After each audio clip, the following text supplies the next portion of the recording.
Assalamualaikum warahmatullahi wabarakatuh. Selamat pagi anak-anak semua. Senang sekali hari ini kita bisa berjumpa lagi untuk melanjutkan pembelajaran kita hari ini. Oke, hari ini kita akan melanjutkan pembelajaran di kelas 4 pada tema 2 subtema 3. Kita akan belajar mengenai energi alternatif. Untuk yang pertama, kita akan belajar pada muatan pembelajaran bahasa Indonesia mengenai membandingkan teks petunjuk penggunaan dua alat yang sama dan berbeda. Nah, nanti kita akan belajar cara menggunakan, bahkan cara membuatnya. Sebelum kita belajar mengenai penggunaan alat atau petunjuk penggunaan suatu alat, kita harus mengetahui dulu apa itu energi alternatif, karena pada subtema kali ini kita membahas mengenai energi alternatif. Jadi sumber energi yang berasal dari bumi dan gas itu merupakan sumber energi yang tidak dapat diperbaharui. Kita kemarin sudah belajar mengenai energi yang tidak dapat diperbarui. Nah, sumber energi ini memiliki ketersediaan yang terbatas dan suatu saat itu akan habis. Maka, manusia memerlukan sumber energi lain atau energi alternatif untuk memenuhi kebutuhannya. Jadi kan kehidupan manusia terus berjalan. Sedangkan sumber energi ada yang berasal dari energi yang tidak dapat diperbarui. Maka manusia ini memerlukan energi yang disebut energi alternatif. Nah, sumber energi alternatif itu berasal dari sumber energi yang dapat diperbarui. Contohnya seperti sinar matahari, angin, air, panas bumi, gelombang laut, dan bio. Tadi disebutkan bahwa salah satu sumber energi alternatif adalah angin. Nah, di sini sudah ada anak yang sedang bermain layang-layang. Anak-anak tahu bukan bahwa layang-layang menggunakan energi angin sebagai sumber tenaga untuk dia bergerak. Nah, anak-anak tahu tidak bagaimana cara membuat layang-layang? Dan apakah anak-anak pernah bermain layang-layang? Nah, kita akan ketahui dulu bagaimana cara membuat layang-layang. Nah, cara membuat layang-layang ini bisa anak-anak buka di buku tema kelas 4 tema 2 halaman 97. Nah, silakan anak-anak bisa membuka bukunya di halaman 97. Nah, di sini sudah ada cara membuat layang-layang. Yang pertama, kita menyiapkan bahan terlebih dahulu. Bahan dan alat ya, tepatnya. Yang pertama, kertas koran bekas, kemudian bambu yang panjangnya 80 cm, kemudian yang satu lagi panjangnya 40 cm, kemudian ada benang wol, kemudian juga ada gunting, dan juga yang terakhir ada lem. Anak-anak sudah menyiapkan bahan dan alatnya, mari kita mencoba untuk membuatnya. Silakan anak-anak bisa mempraktekannya, boleh, atau sementara memperhatikan terlebih dahulu bagaimana langkah-langkah cara membuat layang-layang. Yang pertama, letakkan bambu secara menyilang. Kemudian, ikat bambu dengan menggunakan benang. Ikat keempat ujung bambu dengan benang. kemudian letakkan ikatan bambu di atas kertas koran, kemudian dijiplak. 5. Tambahkan 2 cm untuk garis gunting, jadi tidak ngepas atau ngepres ya. Jadi kita tambahkan 2 cm untuk garis guntingnya. Kemudian yang keenam, gunting kertas koran tepat di atas garis. Yang ketujuh, rekatkan kertas koran sampai menutupi bambu. 8. Tambahkan ekor pada bagian bawah layang-layang dengan menggunakan guntingan kertas koran. Ini sebagai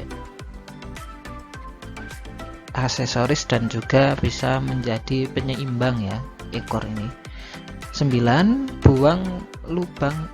Buat lubang di tengah, yaitu dekat dengan penyilangan bambu. Yang ke-10, masukkan benang dan ikat ke titik persilangan. Yang 11, ikatkan ujung yang lain ke ujung bawah rangka. Nah, ini kan langkah-langkahnya. Nah, sebenarnya langkah-langkahnya kalau gambarannya itu seperti apa? Mari kita lihat.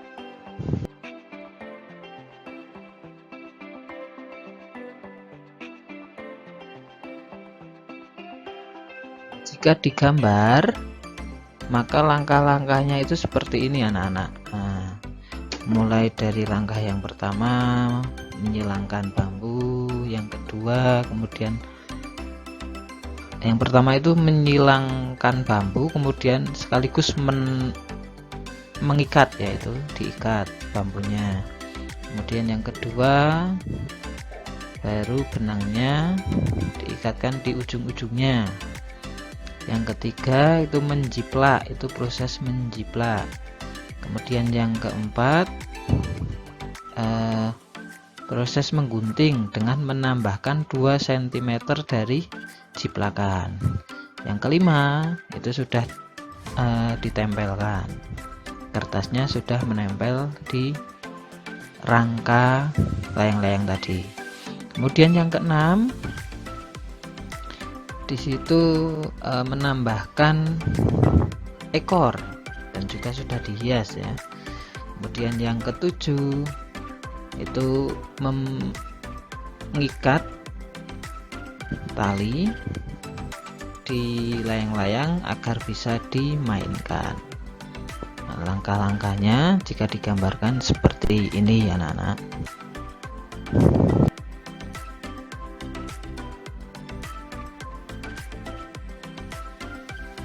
Kita tadi belajar mengenai bagaimana cara membuat layang-layang. Sebenarnya bagaimana cara memainkannya? Nah, anak-anak pasti sudah pernah memainkan atau minimal sudah pernah melihat bagaimana memainkan layang-layang ini, ya kan? Nah, sekarang coba anak-anak menuliskan langkah-langkah cara memainkan layang-layang.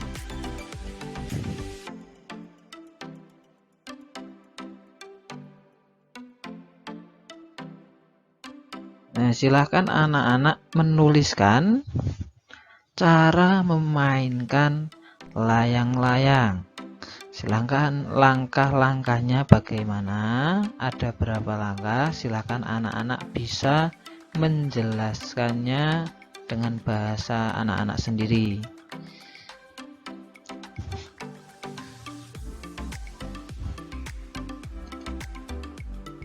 Jika anak-anak masih agak bingung, di sini Pak Hamka akan memberikan 2 contoh. Yang pertama, bagaimana menggunakan kipas angin.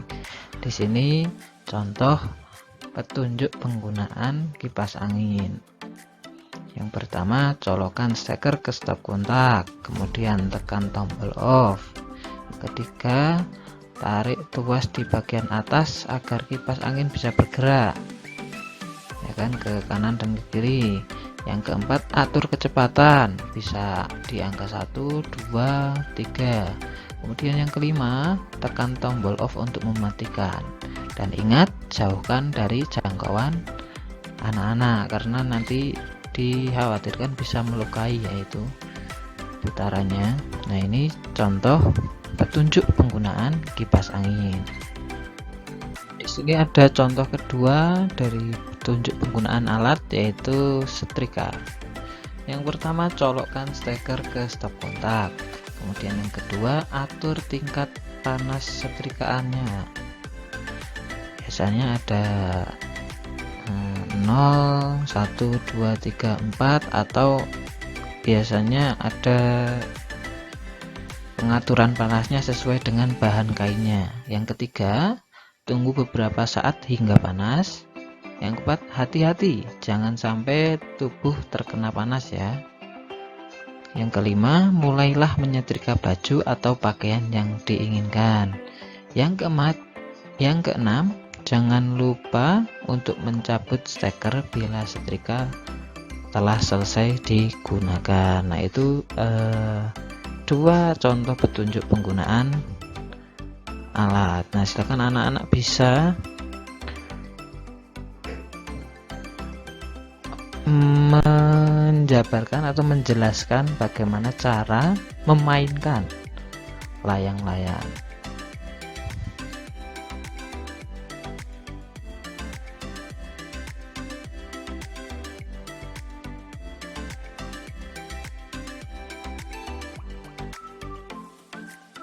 Setelah tadi kita belajar di muatan pelajaran bahasa Indonesia mengenai petunjuk penggunaan alat, kita saat ini akan masuk di muatan pelajaran PPKN atau Pendidikan Pancasila dan Kewarganegaraan. Nah, di muatan pelajaran ini nanti anak-anak akan mengetahui pelaksanaan kewajiban dan hak sebagai warga masyarakat dalam kehidupan sehari-hari, terutama dalam menghemat energi dan juga penggunaan energi alternatif. Perlu anak-anak ketahui bahwa penggunaan energi alternatif ini bertujuan mengurangi penggunaan energi dari fosil atau energi yang tidak bisa diperbarui seperti minyak bumi. Nah, mengapa? Ini karena butuh waktu bertahun-tahun untuk proses pembentukan energi dari fosil atau minyak bumi ini. Selain itu, energi alternatif ini juga mengurangi kerusakan lingkungan, pencemaran asap karena sisa pembakaran minyak bumi menyebar ke udara dan menyebabkan pemanasan global. Jadi, salah satu cara paling bijak yang dapat kita lakukan adalah dengan berhemat energi dan juga dengan penggunaan energi alternatif. Nah, di sini sudah ada teks bacaan. Ini berasal dari buku kelas 4 tema 2 halaman 102 sampai 103. Bisa anak-anak buka juga. Judulnya Ayo Hemat Energi. Hari ini Udin dan teman-teman belajar mengenai energi minyak bumi. Di awal pelajaran, Pak Burhan menyajikan sebuah gambar mengenai proses pembentukan minyak bumi. Ternyata butuh waktu yang sangat panjang. Jutaan tahun. Wah, pantas saja Udin sering mendengar anjuran hemat energi di mana-mana. Ketika berjalan pulang dari sekolah, Udin, Lani, Edo, dan Siti berbincang-bincang mengenai menghemat energi. Mereka berpikir seharusnya ada yang dapat mereka lakukan untuk mengajak warga di kampung Babakan untuk melakukan penghematan energi. Listrik, bahan bakar kendaraan, dan air adalah sumber daya yang dikonsumsi oleh warga desa sehari-hari. Edo ingat hampir sepanjang hari televisi di rumahnya selalu menyala. Ada atau tidak ada yang menonton. Seperti sudah menjadi kebiasaan saja untuk langsung menyalakan televisi di pagi hari. Bahkan ketika Edo ke sekolah, ayah kerja, dan ibunya memasak di dapur, televisi masih menyala tanpa penonton. Nah, itu satu hal yang dapat Edo lakukan, mengingatkan anggota rumahnya untuk menghemat penggunaan listrik. Memang, memperoleh aliran listrik adalah salah satu hak masyarakat, tetapi perlu diingat bahwa kewajiban pemakaian listrik bukan hanya membayar tagihan, tetapi juga harus menghemat pemakaian. Lani juga ingat, ibunya selalu mengendarai sepeda motor untuk urusan apapun, bahkan belanja ke warung Pok Minah di ujung kampung pun ibu mengendarai motor. Lani menyadari ia harus mengingatkan ibu untuk menggunakan kendaraan seperlunya. Ibu perlu menghemat bahan bakar motor. Untuk jarak yang dekat, lebih baik berjalan kaki atau naik sepeda. Lebih hemat, lebih murah, dan lebih sehat. Udin dan Siti jadi berpikir keras. Pasti ada yang dapat mereka lakukan untuk mengajak keluarga dan warga sekitar menghemat energi. Walaupun masih anak-anak, mereka pun menggunakan hak mereka sebagai pemakai energi. Jadi, mereka pun mempunyai kewajiban untuk melakukan penghematan.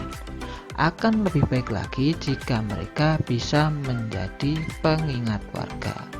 Jadi, ayo hemat energi.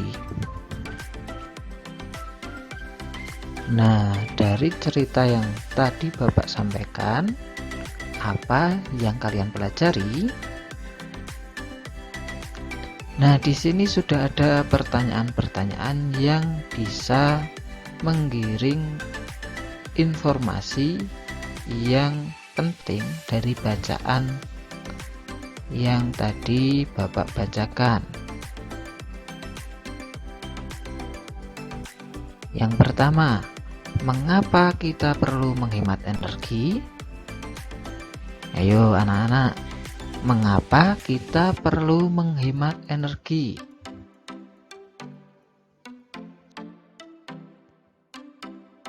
Dari cerita tadi, kita ketahui bahwa kita perlu menghemat energi karena energi yang ada di alam jumlahnya sangat terbatas.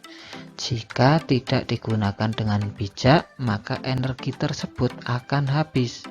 Sumber energi yang tersisa bisa kita manfaatkan lagi di kemudian hari, terutama pada sumber daya alam atau SDA yang tidak dapat diperbarui. Bahkan hingga anak cucu kita bisa merasakan sumber energi yang ada di bumi. Jadi kita perlu menghemat energi karena sumber energinya itu terbatas, bisa habis. Maka penggunaan yang kita lakukan haruslah dengan bijak, dengan cara menghemat energi. Kemudian pertanyaan kedua, tindakan-tindakan apa yang sudah dilakukan untuk menghemat energi? Tadi tindakan-tindakan yang sudah dilakukan untuk menghemat energi diantaranya menggunakan kendaraan bermotor seperlunya saja. Jadi apabila jaraknya dekat, cukup dengan berjalan kaki atau menggunakan sepeda. Kemudian menghemat penggunaan listrik, misalnya saat siang hari kita mematikan lampu. Kemudian tindakan yang dilakukan tadi mematikan televisi jika tidak ditonton, karena eh, dengan kita menyalakan televisi sedangkan tidak ada yang menonton, itu kita menghambur-hamburkan energi listrik. Seperti itu. Ketiga, tuliskan tindakan-tindakan yang belum menunjukkan kegiatan menghemat energi. Nah, dari cerita tadi, tindakan yang belum menunjukkan adanya penghematan energi tadi apa? Nah, seperti menyalakan lampu pada siang hari, menyalakan televisi tanpa ditonton, menggunakan listrik secara berlebihan, kemudian menggunakan sepeda motor padahal jaraknya hanya dekat, tidak terlalu jauh. Jadi itu tindakan-tindakan yang menunjukkan tindakan-tindakan yang belum menunjukkan aktivitas menghemat energi. Kemudian pertanyaan keempat, hal baik apa yang bisa kamu pelajari dari cerita di atas? Nah, jadi hal baik yang dapat kita pelajari dari bacaan di atas adalah kita harus dibiasakan menghemat energi sejak dini. Jadi jangan dibiasakan boros dalam menggunakan energi. Hemat energi berarti menjaga kelangsungan hidup generasi mendatang. Jadi jika kita sudah bisa melaksanakan hemat energi sejak kecil, sejak dini, maka untuk tahun-tahun berikutnya sampai kita tua, energi itu masih bisa kita nikmati. Dari cerita tadi dan juga pertanyaan-pertanyaan yang telah kita jawab, kita tahu bahwa menghemat energi adalah kewajiban seluruh masyarakat. Karena kita sudah mendapatkan hak kita untuk bisa menikmati energi tersebut. Jadi kewajiban kita sebagai masyarakat adalah menghemat energi yang sudah kita dapat. Karena dengan menghemat energi, kita bisa ikut menjaga lingkungan, ikut menjaga kelangsungan hidup generasi selanjutnya.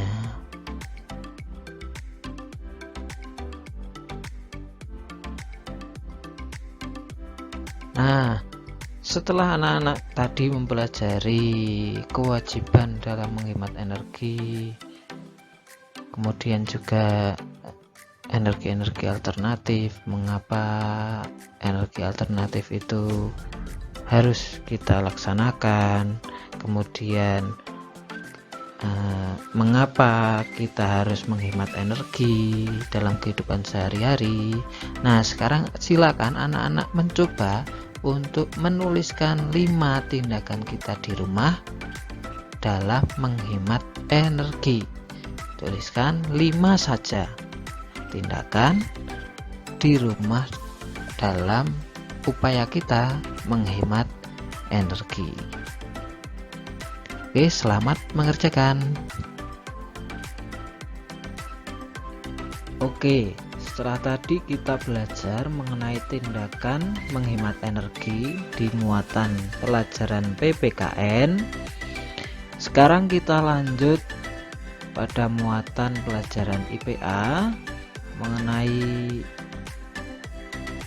sumber energi alternatif.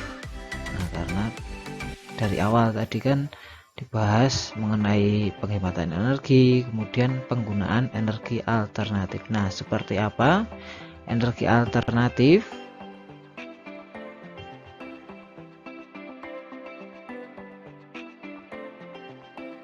Pernahkah anak-anak memperhatikan sumber energi apa yang paling banyak digunakan dalam kehidupan sehari-hari? Ya, benar. Saat memasak, sumber energi yang kita gunakan adalah gas. Setiap hari ibu memasak menggunakan gas. Nah, sekarang kan kebanyakan sudah menggunakan LPG ya, gas LPG, sudah menggunakan kompor gas. Kemudian saat ayah berangkat kerja kan menggunakan kendaraan. Nah, energi yang digunakan pada kendaraan adalah bensin ataupun solar. Nah, itu juga sumber energi dari kendaraan itu berupa bensin maupun solar. Nah, bensin ini ada macam-macam ya, ada premium, pertalite, kemudian juga ada pertamax.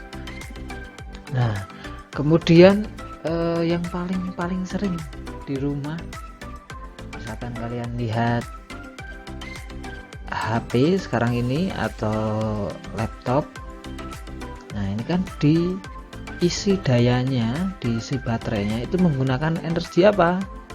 Benar sekali, energi listrik. Nah, energi listrik yang setiap hari kita gunakan ini berasal dari batu bara, anak-anak ketahui. Nah, batu bara itu juga termasuk hasil tambang, dan hasil tambang ini merupakan sumber daya alam yang tidak bisa diperbarui, termasuk tadi gas, kemudian bensin atau solar itu juga merupakan hasil pengolahan minyak bumi yang juga merupakan sumber daya alam yang tidak dapat diperbarui. Lama-lama sumber daya alam ini sebenarnya bisa habis.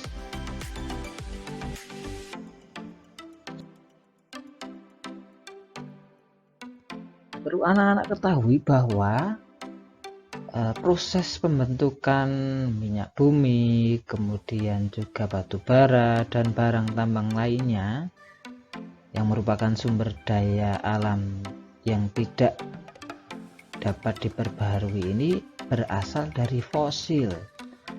Nah, fosil itu merupakan fosil yang berasal dari hewan maupun tumbuhan,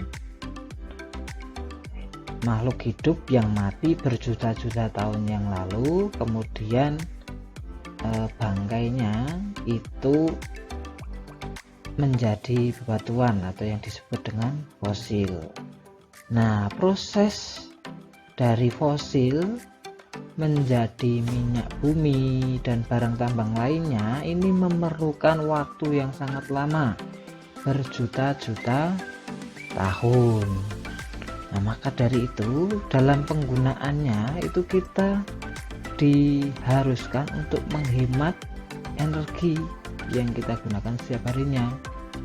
Juga kita dianjurkan untuk menggunakan energi apa, anak-anak? Energi alternatif.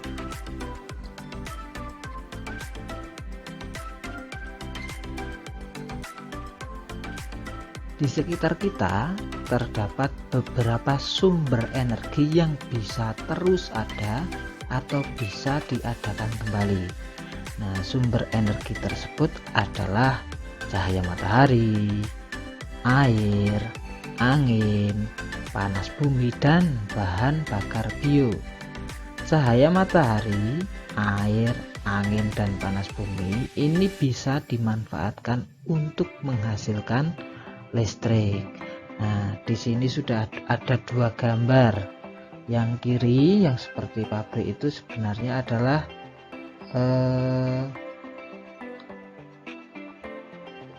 sumber energi alternatif yang menghasilkan listrik dari panas bumi. Itu adalah gambar dari pembangkit listrik bersumber dari panas bumi. Kemudian yang sebelah kanan di situ ada rumah, tapi gentengnya itu ada seperti jendela-jendela. Nah, itu merupakan sel surya namanya, anak-anak. Nah, sel surya ini adalah pembangkit bukan pembangkit, tapi semacam alat yang bisa menyerap sinar matahari atau cahaya matahari yang kemudian bisa diubah menjadi energi listrik. Kemudian di situ juga ada gambar kincir angin. Nah, kincir angin ini juga bisa menghasilkan energi listrik dari angin yang kencang, kemudian kincir anginnya itu bergerak. Nah, sehingga turbinnya bergerak menuju ke generator, alatnya, mesinnya generator itu bisa menyimpan sumber energi listrik.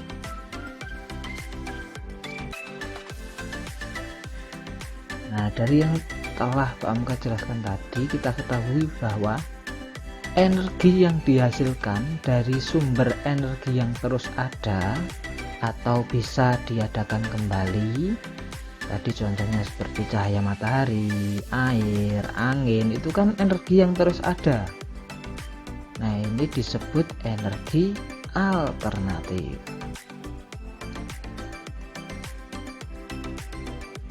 Nah, kemudian di sini sudah ada contoh pemanfaatan energi alternatif. Yang pertama ada panas bumi. Nah, gambarnya seperti ini, pusat listrik tenaga panas bumi atau geotermal. Geotermal itu panas bumi ya, anak. Nah, jadi panas bumi ini bisa dimanfaatkan sebagai energi alternatif untuk dijadikan energi listrik. Kemudian yang kedua ada angin. Nah, di situ sudah ada gambar kincir angin. Paling banyak kita akan menemui kincir angin itu di negara Belanda.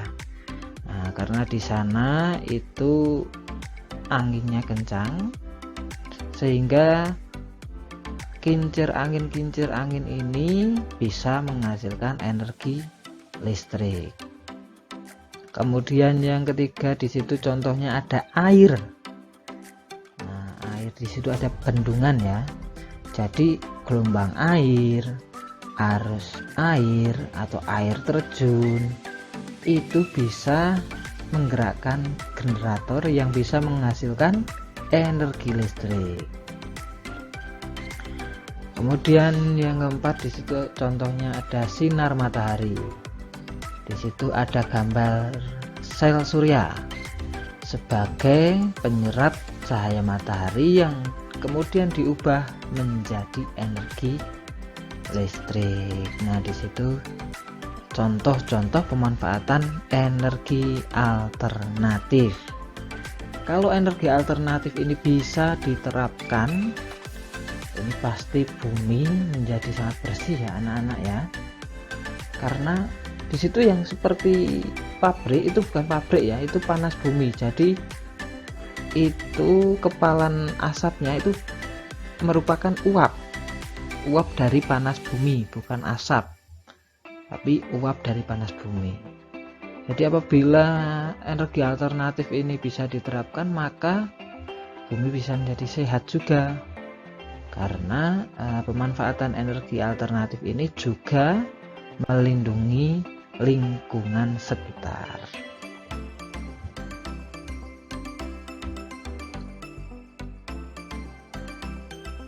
Oke anak-anak, sekarang kita lanjut ke muatan pelajaran IPS, ilmu pengetahuan sosial. Di sini kita akan belajar mengenai energi alternatif dalam lingkup sosial. Seperti apa? Mari kita simak. Nah, perlu anak-anak ketahui bahwa sumber energi alternatif ini merupakan sumber energi yang bukan sumber energi tradisional. Sumber energi tradisional itu adalah bahan bakar fosil seperti batu bara, minyak, dan gas alam. Sumber energi alternatif yang dikembangkan saat ini memanfaatkan sumber energi yang tersedia di alam dan tidak akan habis. Tadi contohnya seperti matahari, air, angin, panas bumi, gelombang air laut atau arus air, juga ada air terjun mungkin, dan juga ada bio atau bahan bakar bio.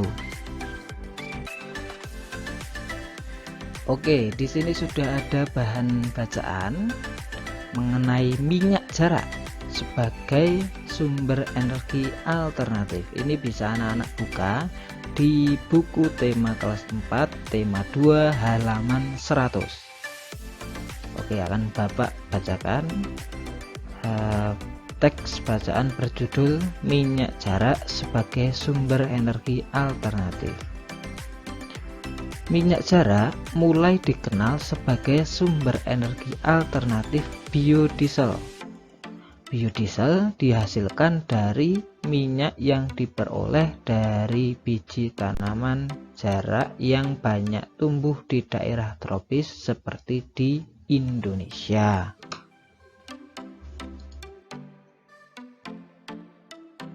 Minyak jarak dari biji tanaman pagar ini mempunyai potensi untuk dikembangkan sebagai tanaman penghasil minyak pengganti bahan bakar minyak bumi karena memiliki beberapa keunggulan. Salah satu keunggulan minyak jarak adalah tanaman ini mudah dibudidayakan sehingga dapat menjamin ketersediaan bahan mentahnya. Proses pengolahannya cukup sederhana sehingga mudah dilakukan oleh masyarakat umum. Tidak memerlukan teknologi yang tinggi sehingga biaya investasinya terbilang murah. Minyak jarak juga dimanfaatkan untuk minyak rambut dan minyak pijat. Kemasan minyak jarak dibuat lebih praktis sehingga memudahkan penggunanya. Minyak jarak dapat ditemui di pasar-pasar modern atau di warung. Pemanfaatan minyak jarak ini telah memberikan kesempatan yang baik dalam bidang pekerjaan saat penanaman pohon jarak sampai panen. Dibutuhkan tenaga. Begitu pula saat tanaman diolah menjadi minyak, tentunya membutuhkan para ahli untuk membuatnya. Belum lagi kemasan yang menarik, pasti dibutuhkan tangan-tangan terampil untuk mengemasnya. Pemanfaatan minyak jarak yang banyak selain berdampak positif, tentunya juga akan memberikan dampak yang menguntungkan bagi masyarakat. Nah, dari bacaan ini bisa kita lihat, bisa kita mengerti, bisa kita tahu bahwa ternyata minyak jarak ini cukup menarik ya anak-anak. Karena tadi disebutkan bahwa minyak jarak ini bisa berpotensi menggantikan minyak bumi. Waduh, ini tanaman yang sangat-sangat menarik jika bisa diolah sebagai pengganti minyak bumi. Nah, diharapkan anak-anak belajar mulai dari SD, kemudian SMP, SMA, kuliah. Nah, setelah anak-anak sudah tamat belajar, diharapkan anak-anak ini bisa menemukan alternatif energi yang baru. Ya kan, wah pasti hebat ini. Nah, Pak Amka harap anak-anak bisa menemukan alternatif energi yang baru dari alam agar energi tersebut bersumber dari sumber daya alam yang bisa diperbaharui sehingga bisa menyelamatkan generasi selanjutnya.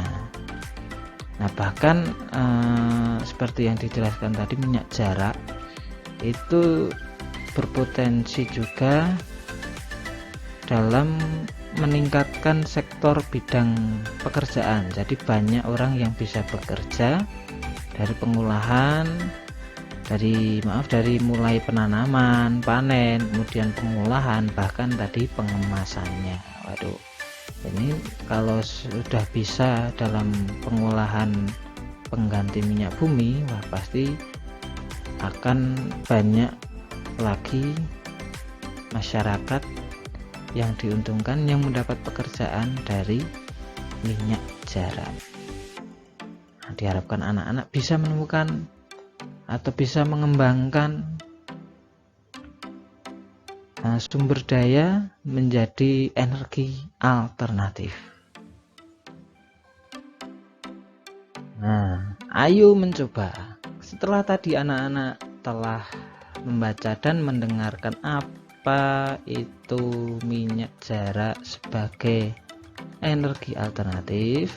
Nah, sekarang tugas anak-anak, tulislah pendapatmu tentang manfaat, kemudian kegiatan ekonomi yang dapat dilakukan, serta dampak pemanfaatan yang berlebihan, serta solusinya pada tanaman jarak ini.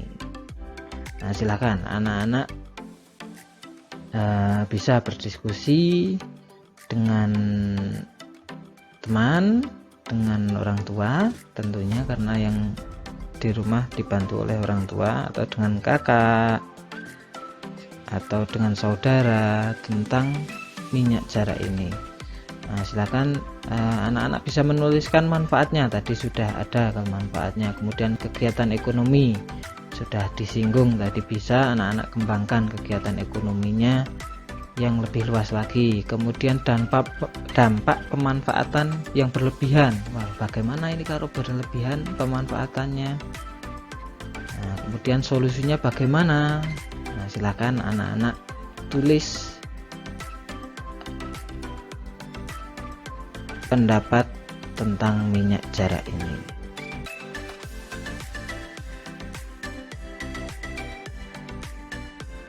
Oke, sekarang kita sampingkan dulu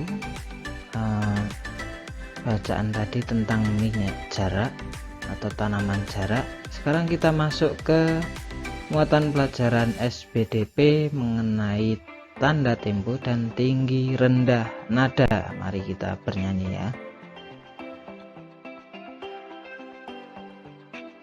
Setelah tadi kita belajar mengenai energi-energi alternatif, kemudian sampai dengan tadi minyak jarak atau tanaman jarak, kita ketahui bahwa sumber energi alternatif di Indonesia ini sangat berlimpah. Maka kita harus menunjukkan rasa syukur dan cinta kita terhadap negeri ini. Salah satunya dengan menyanyikan sebuah lagu. Nah, sekarang kamu akan menyanyikan lagu Aku Anak Indonesia sesuai dengan tinggi rendah nada yang telah anak-anak pelajari. Selain tinggi rendah nada, anak-anak juga harus memahami isi lagu agar dapat mengekspresikan lagu dengan baik. Nah, seperti apa lagu berjudul Aku Anak Indonesia itu? Mari kita lihat slide berikutnya. Di sini sudah ada lirik lagu berjudul Aku Anak Indonesia. Lagu ini merupakan lagu ciptaan A.T. Mahmud. Kemudian nada dasarnya C sama dengan Do, kemudian biramanya 4/4. Di situ bisa anak-anak lihat di pojok kiri atas itu ya. Pak Amka bacakan terlebih dahulu liriknya. Aku anak Indonesia, anak yang merdeka, satu nusaku, satu bangsaku, satu bahasaku. Indonesia, Indonesia, aku bangga menjadi anak Indonesia. Nah, itu Pak Hamka bacakan liriknya. Nah, sekarang akan Pak Hamka berikan contoh bagaimana menyanyikan lagu ini. Jadi anak-anak nanti bisa menirukan contoh nyanyian lagu berjudul Aku Anak Indonesia. Didengarkan baik-baik ya. Nanti silakan anak-anak tirukan terlebih dahulu. Oke, sudah siap?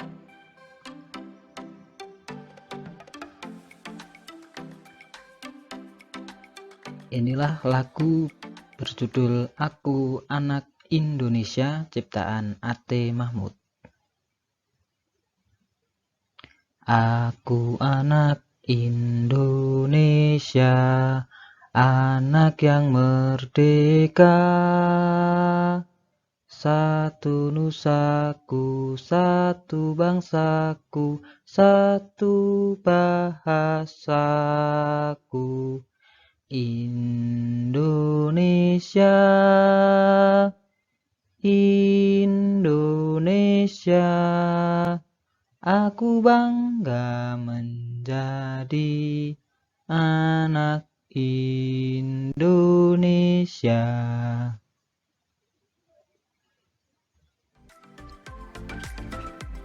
Setelah tadi anak-anak mendengarkan lagu berjudul Aku Anak Indonesia dan menirukannya, kali ini tugas anak-anak mencoba untuk menyanyikan lagu tersebut. Nah, silakan anak-anak nyanyikan lagu berjudul Aku Anak Indonesia ciptaan A.T. Mahmud ini. Nyanyikan dengan nada yang tepat ya.